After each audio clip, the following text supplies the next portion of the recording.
Morning, everybody. Hope you had a great weekend. I suspect by now, many, if not most of you, have heard the story about the former University of Michigan football coach, Sherrone Moore, who at the end of last week was fired from his job as the head coach at the University of Michigan for cause.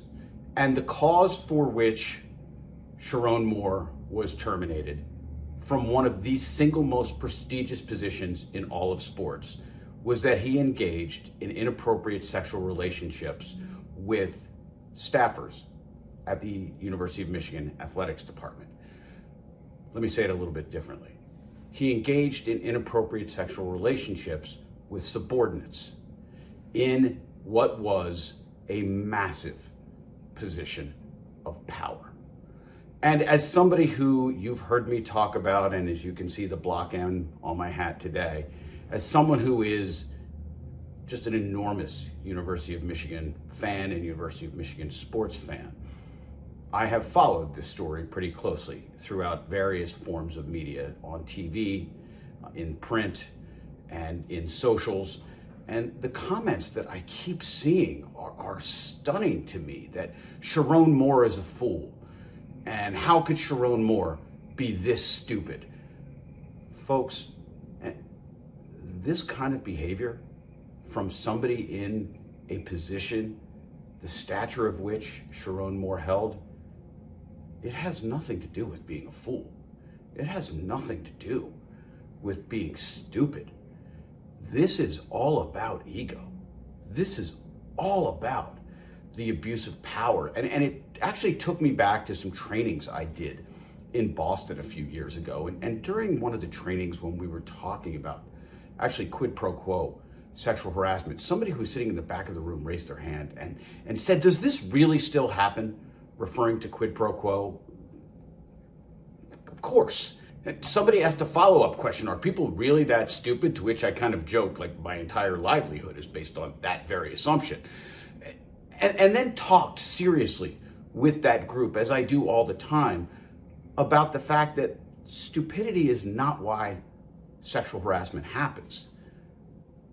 And if you think back to the Me Too era and before the Me Too era, and certainly since the Me Too era, you're dealing with a lot of incredibly intelligent people, overwhelmingly men, incredibly intelligent people whose ego and whose power have completely blinded their ability to think in a way that is empathetic and understanding to those who are subordinate to them, and they use that ego and use that power to get things that they want. In this case, Sherrone Moore, to engage in what was an incredibly inappropriate sexual relationship. And I want to talk about three things directly related to what is happening at the University of Michigan. And the first is, as leaders, we have to understand our power and we have to understand the privilege that we have. We have to appreciate the influence we have over those people who report to us or who are subordinate to us in any way. Over the last few days, I keep seeing the young woman who worked in the athletic department, the person who was the target of Sherrone Moore's behavior. I keep seeing her name and I keep seeing her picture. And I've read so many comments about her that are just so monumentally unfair. And the reporting is just so irresponsible. Sherrone Moore was one of the most powerful people in the state of Michigan. As the head football coach of the University of Michigan, you are one of the most powerful people in the entire state. He held a position that was one of the most powerful positions in all of sports, not just college sports, in all of sports. And with that power and with that privilege comes massive responsibility to understand how you can influence others. And if you're a young person starting out their career, in this case in athletics, and Sherrone Moore walks into the room, it's awe-inspiring. I would imagine certainly at some level it is incredibly intimidating, and Sherrone Moore took advantage of that power.